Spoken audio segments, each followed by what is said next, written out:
Welcome fans, I'm Lydia Forte, Santiago, and today I'm here to present to you and show you the beautiful portrait I did of Nemo. Nemo was a fawn-colored pug and he was born in 2003 and he entered the home of the ZINGAROPOLI family. He was a gentle soul and put a smile on everybody's face that he met. He had an unusual feature, and that was that his tongue hung on the left side of his face at all times. Nemo's favorite food was apples, watermelon, and peaches, and he preferred all fruits instead of meat.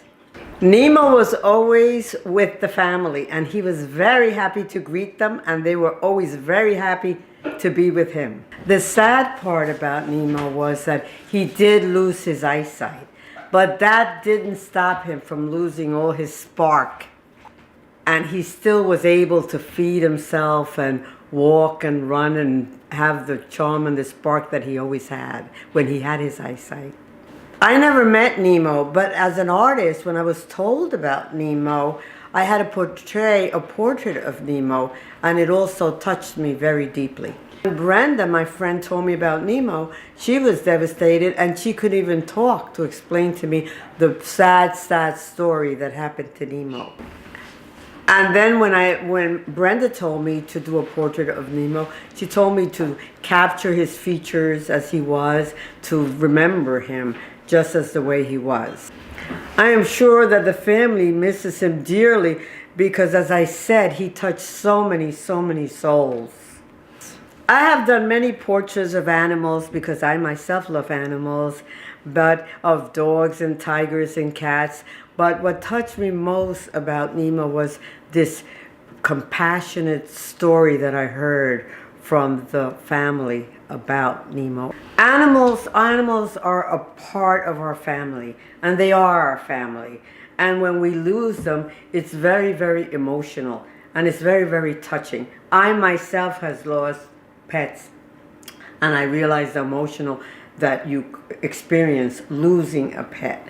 So it's really, really touching, and it's really something that unless you go through it yourself, is very hard to explain. Especially Nemo, when he was so close to the family and he touched so many souls. And my sympathy goes out to the family for the loss of their pet. When I was doing Nemo's portrait, the more I did the portrait, the more I was captivated by him.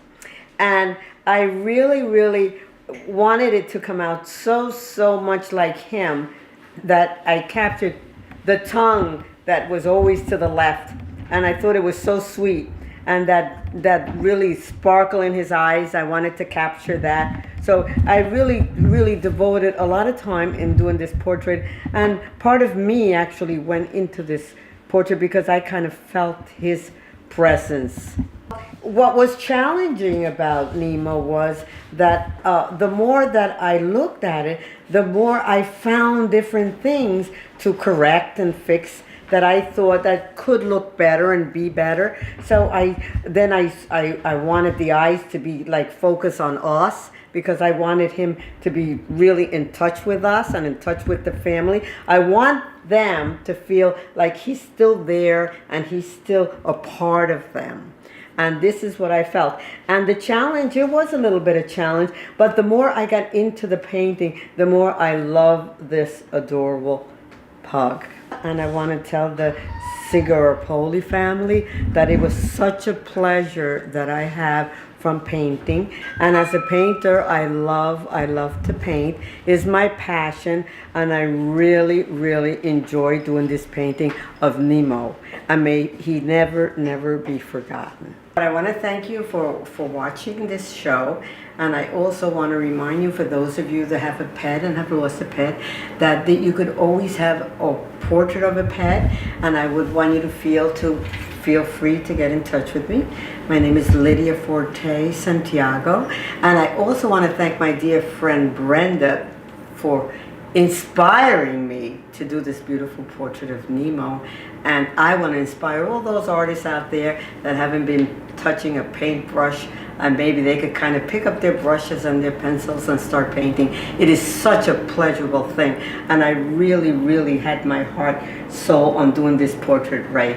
And I want to thank Brenda again, and my deepest sympathy to the ZINGAROPOLI family. Thank you for watching.